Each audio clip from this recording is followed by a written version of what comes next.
Jets, can you figure him out? I mean, Rex Ryan, he's motivational, etc. But then they come out and get clowned. They didn't get clowned by the Ravens. They just lost to the Ravens, right? Yeah, they looked bad, though. Right. The offense looked bad, right?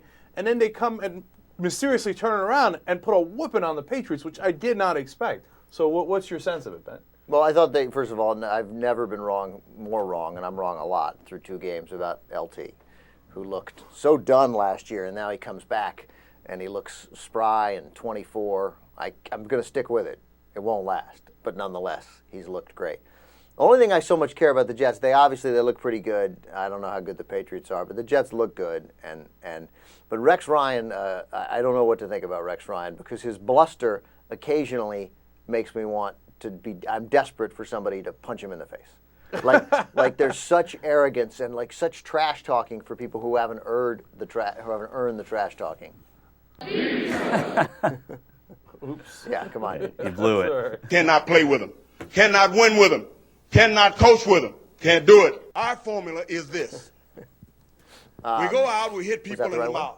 That's finally the right one. So maybe Singletary's your guy. Do they play this year?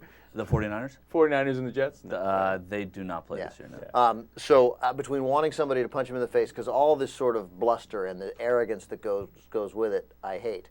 But then I love the non-coach speak and the frankness that goes with it. So then I'm like rooting for him. And I sort of think I root for him 54-46. So ultimately at the end of that game, I'm like, hey, way to go, Rex Ryan. Yeah. When at the beginning of the game, I'm like, punch that bastard in the face. I was kind of charmed by him. Like that TV show charmed me into him. I didn't it know went very up much. And down for him. Yeah, I understand why I would, but I found him kind of charming. I kind of got it.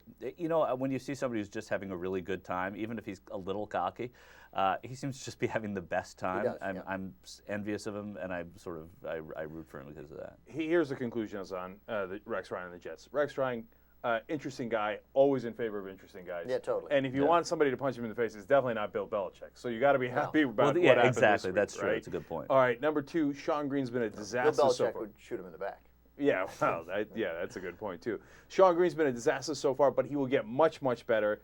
Looks like Mark Sanchez is serviceable. That defense is ferocious.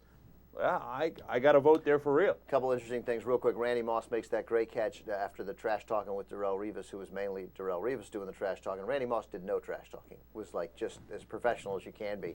And the guy who did the trash talking every single time for a guy who's dropped 172 passes in his brief NFL career, Braylon Edwards trash talks after every single reception. Yeah. And gets penalized. Yeah. Justifiably for it, and Randy Moss turns out pretty classy. Well, that's because Braylon Edwards has to. After every catch, he's like, this is one of the 20 catches in my career. I've got to really enjoy it, soak it in.